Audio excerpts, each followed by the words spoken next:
tonight is one of those things. But there's a quote that I like. There's a quote that I like very much. It comes from a famous intellectual by the name of Sherlock Holmes. When you have eliminated all that is impossible, whatever remains must be the truth, no matter how improbable. The thing I'm going to tell you tonight is one of those things which seems nutty, it seems wildly improbable, but it wasn't just something that some of us, I wasn't alone in saying this, that some of us just said, oh, one day, oh, you know, maybe the world is a hologram. That's not the way it happened. The way it happened was exactly this way. When you eliminate everything that's impossible, whatever is left over must be the truth. We are consciousness. We are awareness. We are a point of attention within the great infinite forever. This is just the vehicle of experience. As a Central American shaman brilliantly put it, we are perceivers. We are awareness. We are not objects. We have no solidity. We are boundless. We, or rather our reason, forget this, and thus we entrap the totality of ourselves in a vicious circle from which we rarely emerge in our lifetime. The goal of the conspiracy is to stop us emerging from it. Now let's go to the minus first law of physics. Why is it the minus first law of physics? Well, the first law of physics, there are at least two first laws of physics already. One of them is in thermodynamics, the other is Newton's. So I didn't want to call this the first law of physics. It's more important and deeper than either of those two first laws of physics. An example is a hologram. A hologram is a piece of film. When I say the word hologram, I don't mean the image, I mean the piece of film that the hologram is stored on. This is about what a piece of holographic film would look like. Incredibly scrambled, lots of scratchy little things. If you looked at it through a microscope, you would see no pattern and you would not be able to tell in a million years what this thing was a hologram of. It's incredibly scrambled and it's two-dimensional. But if you know the rule, and in this case, the rule is an experimental rule, you shine light on the hologram and an image forms. A full three-dimensional image. You can find out whether this clown has hair on the back of his head.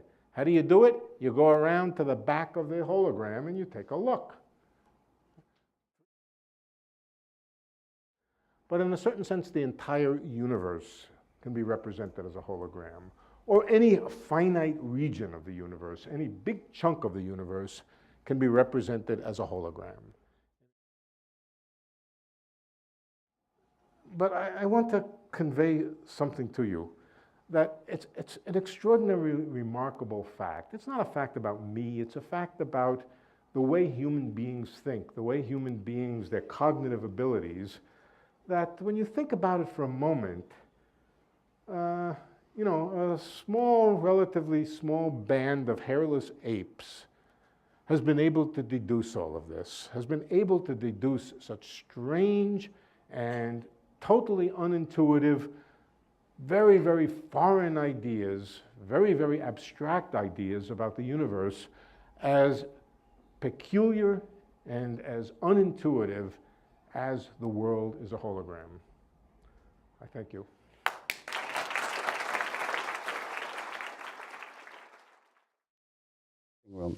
And if the universe is a hologram of some sense, in some way, it suggests that there may be two very drastically different levels to reality, that the concrete reality we see, you know, when we look at these chairs and at the, you know, the trees and the clouds and everything like that. Our bodies. Are just one way that reality manifests, and that at some deep level there's a level of reality where everything dissolves into an ocean of energy that is holographically interconnected, where every portion of the universe is contained in every tiny area of the universe. So that implies that this notion that we go about our everyday lives with thinking of ourselves as separate from each other, and the cup is separate from the coffee that goes in the cup, that these notions are somehow what would you say, superficial or contradicted at a deeper level? Well, they're artificial, definitely, and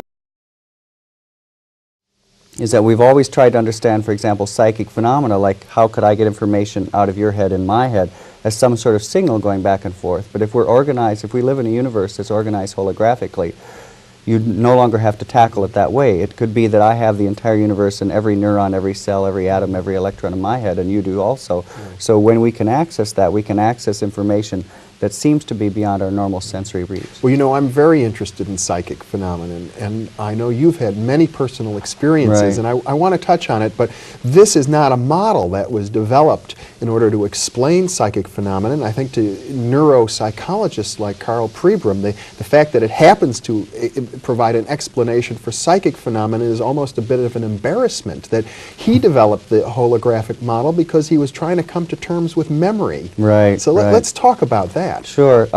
Pribram was working under a very famous neurophysiologist named Carl Lashley, and it was at a time when it was believed that memory was stored in a specific spot in the brain, and there was something called the proverbial grandmother cell, that there was literally a cell in your brain that contained the memory of your grandmother, of what you knew about your grandmother.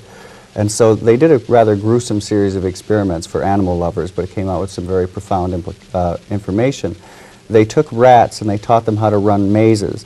And then they would surgically remove various portions of the brain, Pribram and his mentor, Carl Lashley. The reasoning being that if they could remove a portion of the brain and the rat could no longer run the maze, they'd found the area of the brain where the rat's memory of the maze running ability was encoded. Now, every time they removed a different portion of the brain, they discovered that they could never remove the memory of how to run the maze. They could impair the rat's ability so it might limp through the maze, but they couldn't remove it. And really, surgeons had known this for a while, doctors had known this for a while, because when people have head injuries, they don't forget half of the alphabet or half of their family or half of a novel they've read. They have global memory impairment where their entire memory may be hazy. But memories don't seem to be stored in our heads in the same way that books are stored on a shelf. And it wasn't until the 60s when Pribram encountered the holographic model that says that the whole is contained in every part that he said, aha, this may be what's going on in the brain. Specifically, because a hologram is made out of interference patterns, the hologram that you see, that we talked about earlier is made out of the interference pattern of laser light, but it can be made out of the interference patterns of any kind of energy, electromagnetic energy, electricity, X-rays even. And so Pribram said, since our synapses are constantly giving off electrical impulses, these are like proverbial pebbles dropping into the sort of electromagnetic pool of our brain. They're sending out ripples that are constantly crisscrossing. And he believes that's what the brain hologram, that's how we think and how we remember is through that hologram inside the head. Yeah. It would apply in another sense too, because if you take a hologram image and cut it in half or in quarters or in tenths, each time you reduce it in size, the image becomes fuzzier and fuzzier, even though the whole image is there, just the way memory would seem to be. And it becomes fuzzier when you have portions of the brain removed. Yeah. Correct. And Pribram then also noticed that the same principle applied for visual information processing. Well, yes, it's very interesting. He did not make the discovery, but he came upon the research done by other investigators.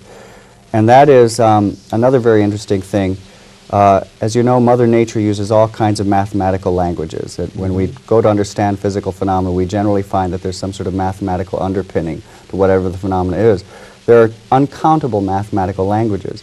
It turns out that the mathematical language involved in the making of a hologram is a system of mathematics developed by a Frenchman named Fourier. They're called Fourier transforms. Well, it also turns out that our brain uses Fourier transforms to translate visual information. And this is a very unusual state of affairs. It's kind of like discovering Eskimos speaking Spanish. It's not proof that the brain is a hologram, but it's suggestive that the brain is a hologram. And it turns out, in fact, all of our senses appear to rely on sort of Fourier transforms, that they all seem to use the same mathematics. So again, here's evidence that the brain uses the same mathematics to decipher the sensory world as are involved in the making of a hologram, which is, as I say, not proof, but compelling evidence that something is going on there. Well, what this seems to suggest is a new way of looking at consciousness itself. Very much so, yeah. It's an interesting thing. I have to say that I differ a little with Pribram, because Pribram thinks that the brain, as I said, that it's the electrical interference patterns in the brain. It is a brain hologram. I'm kind of a mystic because, you know, at a young age I had an out-of-body experience where I left my body, and it became quite apparent to me while I was having this experience that I was thinking, but my brain was back in my body, which I could see in my bed. I knew it wasn't just a dream because I floated out over the ground outside my family's house, and I saw a book lying on the ground, and it was a book by the French short story writer Guy de Maupassant.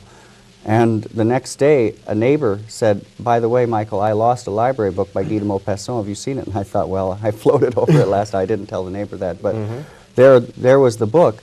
And I was always I'm still very scientifically oriented. I want to understand the world in scientific terms.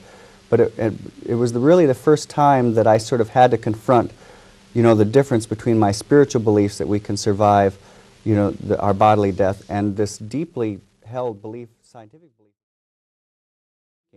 And I realized I had a kind of epiphany where I thought, it isn't the brain that's doing the thinking.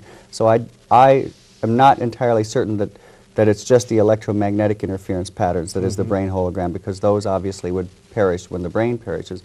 I think there might be some subtler level, some subtler energy that we haven't discovered with our technology that's involved in this also. Well, Bohm's model is relevant and interesting at this point because he's not dealing with the universe as a hologram made out of electromagnetic interference patterns. He's looking at quantum wave potentials, which are at a much deeper level. And I must say, I've heard Pribram discuss it much the same way. There are quantum wave potentials in the brain itself, which is a much more deeply embedded level of energy and matter than the electromagnetic level. Right.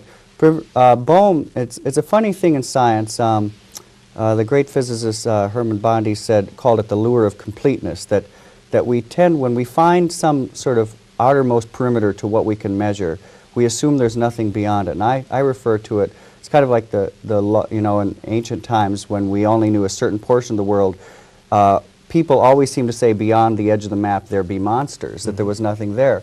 And the same thing is going on in physics, that we have, with our technology, reached down to a certain level in reality, and it's a common prejudice among many physicists that beyond that level, there's nothing exists. There be monsters. There's just a void. Yeah. And it's an interesting thing that we, as I say, we have to have this lure of completeness. We have to feel that our knowledge of the universe is all that exists in the universe.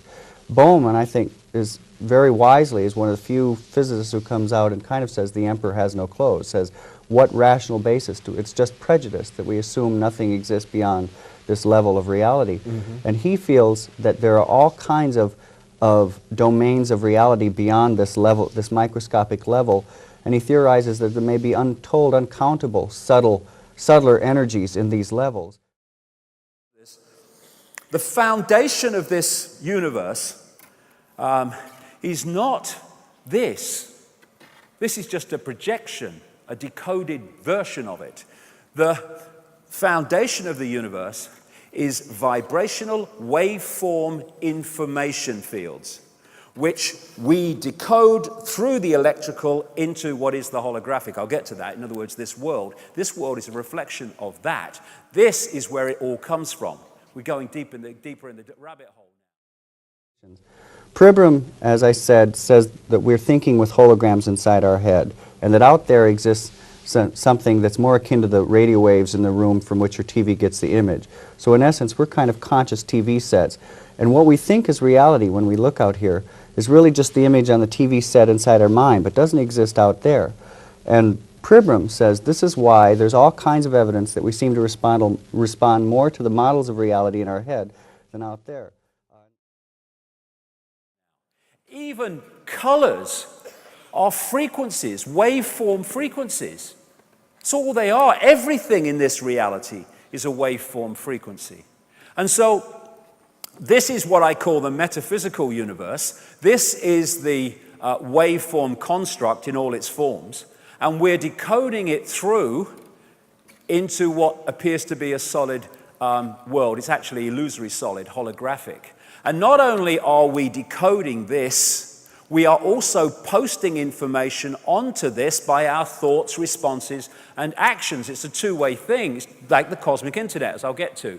So when Plato, ancient Greek philosopher, and Socrates and all that stuff around that time, Aristotle, Plato talked about the illusion of the world being shadows on the walls of a cave, which people took to be real, when it was just a projection of something else all that time ago, spot on. And therefore, this waveform information becomes this only when it comes through this. Not just the brain either, the whole genetic structure is part of the decoding system. So this does not exist out there. There is no out there. There is only in here. And in here, which I'll really get to. There. In the holographic universe, I give an example of a psychologist who did a study where he took soldiers and marched them all the same distance, but he told some they marched, like he'd marched them all 30 miles or 20 miles, but told some they marched 10, some they marched 20, some they marched 30. But they all marched the same distance. At the end, he took physiological readings and discovered that physiologically they responded not to the actual mileage that they had marched, but to what they had been told, the model of reality that they assumed they had, the reality in their head. At, video games and stuff like that, and computer simulation games today, they're getting closer and closer to the reality we're actually experiencing. This is the guy's real face, this is his virtual face. And more, we're having training films and video games that are getting closer and closer to the reality that we're experiencing. Here's this guy. They train bloody parachutists. Hello, sir. I'm just landing in the desert. And it seems so in the best of them, as it seems so when people do it in this one. And people are learning to fly overwhelmingly through their training on simulation technology. Some hospitals are using virtual reality technology to change dressings in burns units because the virtual reality affects the experience, i.e. the experienced reality of the patient, to the point where they don't feel the pain anything like as much. And in these more sophisticated computer virtual reality games, then what are they doing? They're hacking into the five senses. That's what they're doing. Hacking into sight, hacking into touch. And even though they're just technology and information being fed to the mind, they can be incredibly bloody real. This one is incredibly bloody real. And what are they doing? They are hacking in to the five senses, hacking into a system through which we create this reality. The body is what I call a biological computer, and the senses pick up vibrational information, they turn it into electrical information fed to the brain, and the brain then constructs reality based on that information. And all that virtual reality games are doing is hacking into it and feeding different information for the brain to decode into an experienced reality. Now, what if that was happening here in terms of this, which I'll get to in section 2? The reason they can connect the brain to computers and have interaction is because they're connecting two computers, one fantastically more sophisticated than the other, but the principle is the same. The five senses are just a decoding system. And in medicine, people have used this application of the holographic idea that we respond to the model of reality to say this may be why we respond more to the placebos, to fake drugs. There's a very famous example of a fellow who had lymphatic cancer, tumors the size of oranges all throughout his body. His doctor basically thought he had about 3 days left to live. The fellow heard about a new drug called crebiozin and said, "You've got to give this to me." And the doctor said, "Well, frankly, I don't think you have long to live, and this drug takes several weeks to take effect." The man implored him, and the doctor gave in sort of as an act of pity. He gave the man crebiozin, and 3 days later, the man's tumors melted, as the doctor put it, like snowballs in a hot stove, completely gone out of his body, faster than the strongest radiation treatment could have melted them away. The man is up and around, walking around his hospital room, resumes his normal life, seems to be completely cancer-free. Several months down the line, he reads an article saying crebiozin isn't that effective. Boom, boom, boom, all his tumors come back. He's back in the hospital. The doctor starts to realize that maybe it wasn't the drug that cured the man, but the man's belief. So he lies to the man and he says, those articles are wrong. Prebiosin is effective, and in fact, I've got an even more potent version of it. He injects just salt water into the man's veins. Again, the man's tumors melt away. He resumes his normal life. Unfortunately, many months down the line, he reads final studies on prebiosin saying it's completely ineffective. Boom, boom, boom, his tumors come back and he dies. But the bottom line is somehow this man had the ability to access some deep level of healing himself. It wasn't the drug, because salt water worked just as well as this alleged drug. And so again, here's an instance where he responded to the model of reality in his head, this deep belief that this drug would heal him, even though he wasn't even receiving the drug at a certain point in his treatment. And his body responded in kind. And that, to me, is the most exciting aspect of the holographic idea. And So the body is merely a vehicle which is operating within the frequency range of this reality, and thus allows the true self to focus attention through the vehicle into this reality and experience what this reality has to offer. It is not who we are. That's the big mistake. The body is like a lens. It's like a telescope, which allows the true self, infinite awareness, to experience this reality. When we get caught into that is who we are, and that's what the conspiracy is working 24/7 all our lives to kid us to believe, then we become limited. I have no power. When we realize we are that, just having that experience, we are all powerful. That's true, and it also can be applied in another way, because if the universe is organized holographically, we've always believed, that there is no connection between the brain and the body, and of course, for most of the history of medical science in the West. In the past couple of decades, we're starting to say there's a connection, and we're sorting out certain pathways, the neuropeptide systems, that sort of thing. But if the holographic model is correct, there are so many interconnections between the brain and the body, there ceases to be a division.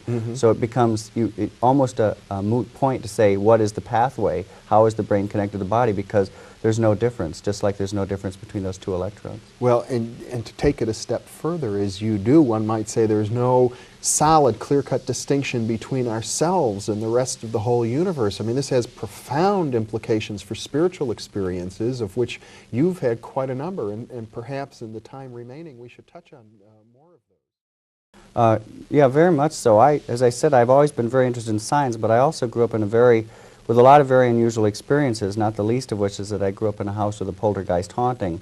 So I had all kinds of examples of psychokinesis, of objects moving about on their own when I was growing up. And it really was a strange, in the sense that for me it was normal, and I had to learn that it was abnormal, and rather painful learning. And as I grew up, and my friends would find it very strange that these things would occur.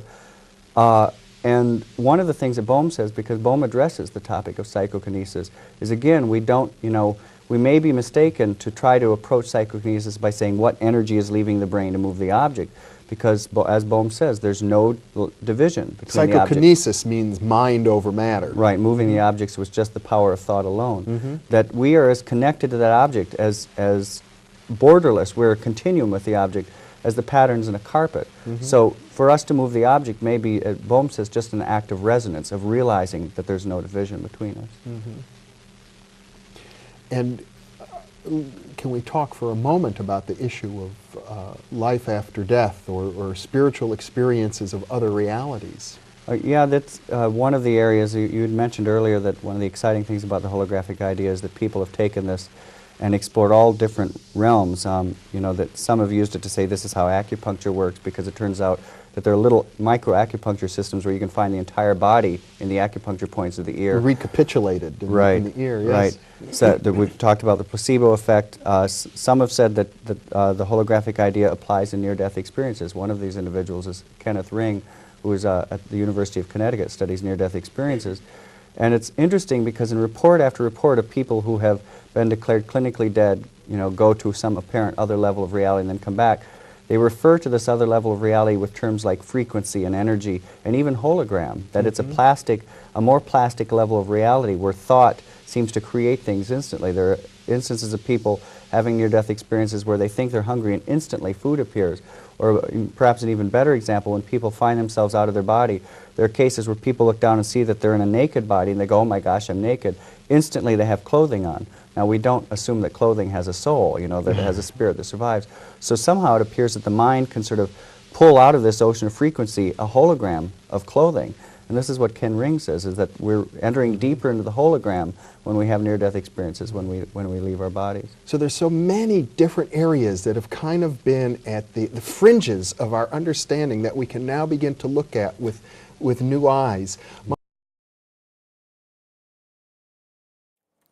I've said many times that this is the stadium on which the human race is controlled.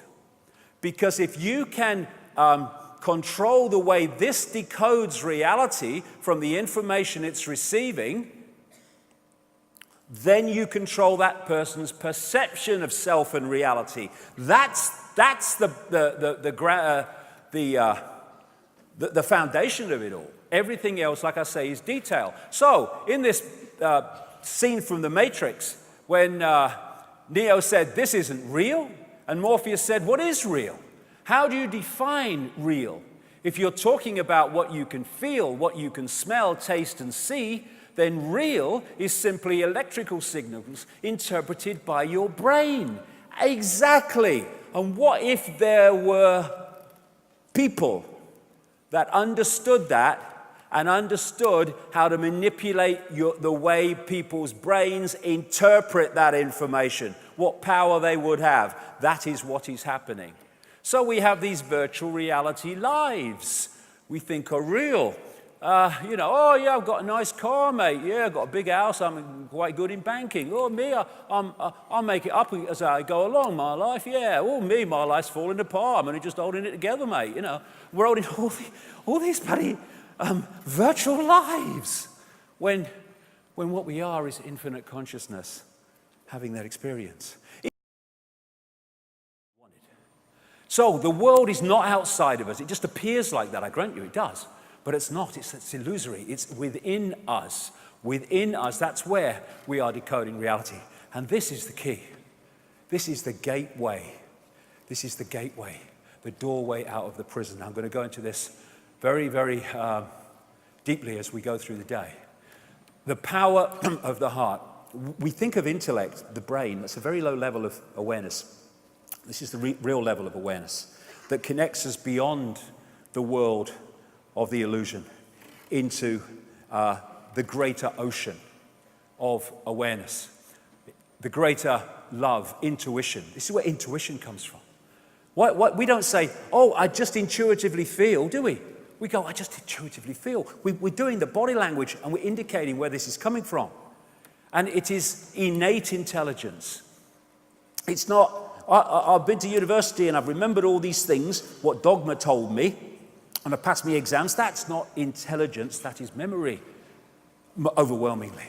This is true innate intelligence, knowing, not thinking.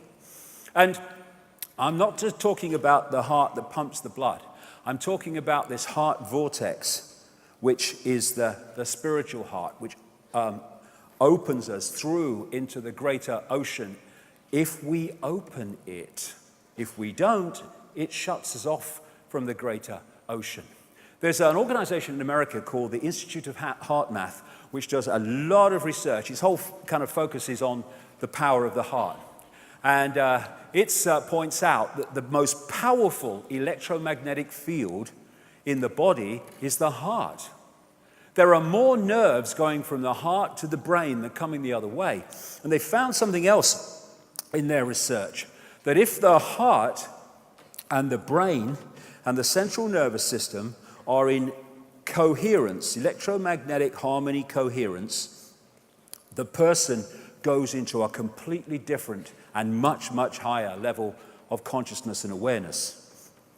If that coherence is broken with incoherent resonance, then you come out of that high state of consciousness into a lower state of consciousness. I've just described one of the greatest mechanisms and goals of this global conspiracy, because this is the heart resonance, coherence, when people are in a state of appreciation, of love. This is their incoherence when we're in a state of frustration, of fear, of anger, of resentment. And look at the society that we have had structured for us by the crazes that run it.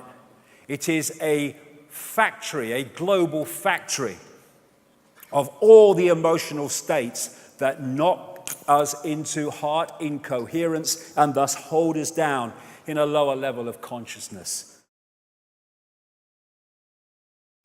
Your brain is a reflection of your external environment. It's an artifact of all the things you've learned and experienced to date. Feelings and emotions are the end product of past experiences. And if you're feeling the same way every single day, it means two things. Number one, nothing new is happening in your life. And if those emotions are driving certain thoughts, and those thoughts then are creating the same emotions, then your thinking equal to your emotional state means you're thinking in the past. And if you believe that your thoughts have something to do with your destiny, as long as you're thinking equal to your familiar emotions, you keep reaffirming the same past experiences in your life over and over again. What would it be like to be wealthy? What would it be like to be free or to be in love? The moment you ask that creative question, a part of your brain called the frontal lobe turns on. That's the crowning achievement of a human being. Once that area of the brain turns on, it's like a great symphony leader. It looks out of the landscape of the entire brain, and it begins to randomly select different networks of neurons that are connected to the things you've learned in your life or the experiences you had. And it begins to seamlessly paste them together to create an ideal, a vision, or an internal representation. That is a potential experience that's awaiting you. But solved. Thoughts are the language of the brain, and feelings are the language of the body.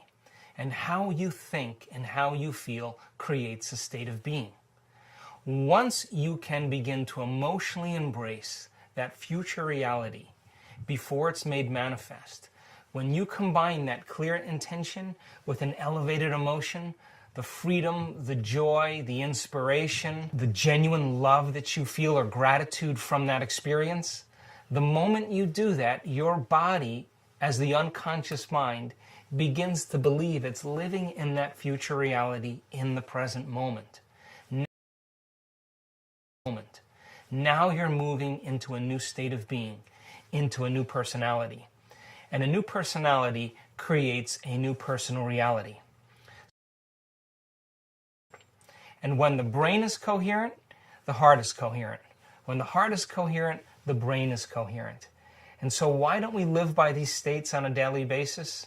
Primarily because the majority of the time that we live in our waking state of consciousness, 70% of the time, you and I are living by the hormones of stress. And living in stress is living in survival. The Institute of Heart Math said this: there is also new data suggesting that the heart's field is directly involved in intuitive perception beyond mind through its coupling to an energetic information outside the bounds of space and time. Yes, outside the walls of the illusion. Thus, they want heart-closed people so that we do not breach the walls of the illusion and stay within it. And when you're living in survival, the very chemicals of survival cause you to function as materialist, defining your reality with your senses. You pay attention to objects and things and people. You begin to believe that your outer world is more real than your inner world. And the side effect of this, over time, begins to cause us to feel separate from possibility. Why? Because when you're threatened by some predator or some danger in your life, it's not a time to go in. It's not a time to trust the unknown. It's not a time to open your heart and feel love. It's not a time to communicate. It's not a time to create. It's not a time to learn. It's a time to survive. So then, in order for us to create then, we have to lay down the very thing we used our whole life to get what we want for something greater to occur. Anyone that goes into deep meditative states, and I've been here using ayahuasca on occasion in 2003 in Brazil. Wonderful place that is. And what you do is you go beyond the senses, you go beyond the illusion, and you go into this place that mystics and people have talked about for as long as humanity has recorded itself. You go into a place of stillness and silence. And people think, again, everything is distorted, everything is upside down. People think of stillness and silence as nothingness, when what it is all possibility waiting to manifest. All that is, has been, and ever can be. What does that phrase really mean? It means all possibility waiting to manifest. So, you know, my view is, my personal view, I can't claim this is a fact. I can only claim that I have arrived at some personal opinions about these mysteries through my research and through my own exploration.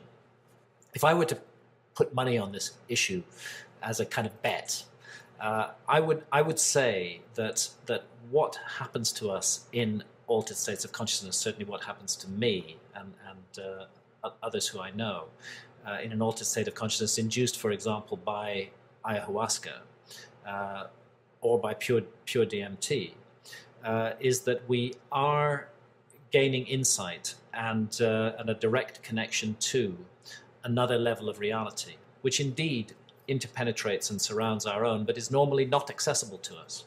We are... it's understandable that we need to focus on the physical world that surrounds us. If we aren't adjusted to the physical world that surrounds us, we will not survive physically. And this need to survive in an often hostile and difficult physical realm has led human beings to focus a great deal of their energies on the physical world.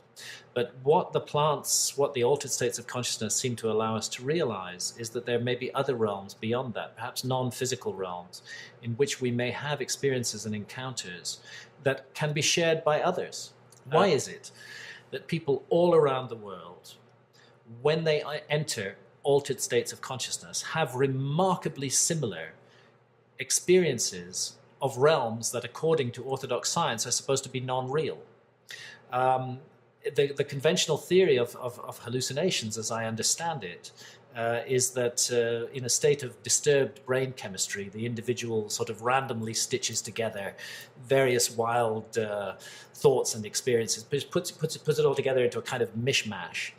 If that were absolutely true, then you would expect everybody to have very different experiences in altered states of consciousness. The extraordinary thing is that everybody has very similar experiences in altered states of consciousness. Now, why should we all have very similar experiences of non-real things? For me, the best explanation is that actually they aren't non-real. Those encounters, those realms, those beings are real in a sense that we don't fully understand in the physical world. Now our brain circuits are firing at different rhythms, slower rhythms, faster rhythms. Usually the visual information that's coming in through our eyes is interpreted in certain ways, and that usually is quicker resonance firing frequencies within the brain that gives us a lot of control over the stimuli that it's coming in. Whereas things like mood, emotion, and different biological mechanisms that are happening over a longer period of time manifest in slower brain wave oscillations. Now each one of these oscillations can affect each other, and it creates this whole, almost like a grammar of different brain oscillation waves that manifest how we're feeling that day, our mood, our personality, our intelligence, our consciousness. And it's interesting when you look at how the brain that we know in us is the most complicated thing in the universe that we're aware of. And it's interesting that the most complicated in terms of connections thing that we are aware of is the most intelligent thing that we are aware of. I really wonder how much our brain actually filters out stuff that's happening within our environment. You know, even more so now with even for example, the camera that I'm talking to right now, this phone that I'm carrying around in my pocket, all these devices are emitting electromagnetic radiation. And I'm not trying to make you paranoid or anything, but what I think the brain is doing is actually filtering out a lot of information that's happening around us within that electromagnetic spectrum field that we're not aware of, like radio waves, X-waves, X-rays, or any of the other ones that are around us that we're actually aware of because we have objects that can measure that thing. But one of the things about the brain is that only 15% of the neurons within the brain are actually neurons that fire electricity and do those circuits. The rest is kind of like, they call it glia, and glia stands for glue, but these cells do a lot more than that. They kind of regulate the neurons themselves, keeping them from getting overwhelmed by all the stimulus coming in. And of course, the brain is working on an electrical level. That's mainstream science. But the body, the genetic structure itself, on one level is massively electrical. And on that level, we're interacting all the time with the electrical universe, picking up information from it and posting information on it with our thoughts and emotions. Another thing with the plasma electrical universe is as electricity is passing through plasma, these are called Birkeland currents, the phenomenon automatically makes these electrical forces twirl around each other, and as they create electromagnetic fields which hold the electrical forces in place. It's bloody genius. Probably somebody did that, that's why, but this is the way it is. This is the double helix nebula, a very massive version of that. But these Birkeland currents are tiny, tiny, tiny, going up to enormous, beyond our imagination in size, on the electrical level of the universe. And like I say, there you go. And there you go. DNA. DNA is another expression, as above, so below, of this phenomena that I'm talking about here. That's why it looks as it does. That's why the electrical level of the universe and brain cell activity, because we are interacting with it. We are different. We are a smaller version of the whole for reasons I'll come to. And of course, the heart electromagnetic electrical field is also interacting with the greater universe. And we are doing that through the energy lines of acupuncture, with the chi energy that's doing the same. I'll talk about that in a second. And of course, the earth is also interacting with the greater field. This is what ley lines, meridian lines, the lines of force are that interpenetrate and go all around the planet, and where lots of them cross, massive vortexes appear. And it was at those places that the ancients used to put their great standing stone circles, because these were places of communication, transmission, and receiving information. That's why they used crystalline rock, for that reason. And if you look at the animal world, they haven't been to school. They don't watch the BBC and all that stuff and Fox News. Therefore, they've not been desensitized from these greater connections as we have. This is what happening. We're being desensitized from them, so we lose an influence of them when we go into our little five-sense world. This is why animals can sense things like earthquakes and weather and all these other things that humans in their present state can't, but should in their natural state. It's because they've not been desensitized from it. So, in terms of reality and the conspiracy that I'm going to expose on a massive scale today, we've been living a false identity. That's how they do it. They take infinite awareness, all that is, has been, and ever can be, and they turn it into Charlie Smith, who drives a bus, who identifies himself with Charlie Smith driving the bus. That's how they do it. They give us a false identity. It's a gigantic hoax. Hello, mate, how are you doing? Oh, it's all right. Kids are doing well. All right, what's been going on? I would have gone to university. Oh, really? They were good programming then? Yeah, I thought that was good. Yeah, that'd be all right. What about you, mate? Oh, my life's in a terrible mess. I don't know what I'm going to do. All that's going on. All that's going on. While him and anybody like them is infinite awareness. All that has been, is, and ever can be. That is the scale of the twisting, distorting of our sense of identity that this conspiracy has visited upon the human family. And this image indicates two things. First of all, the universe that we see, the created universe, the world of vibration and electricity and all that stuff. And then there's that, the real center of everything.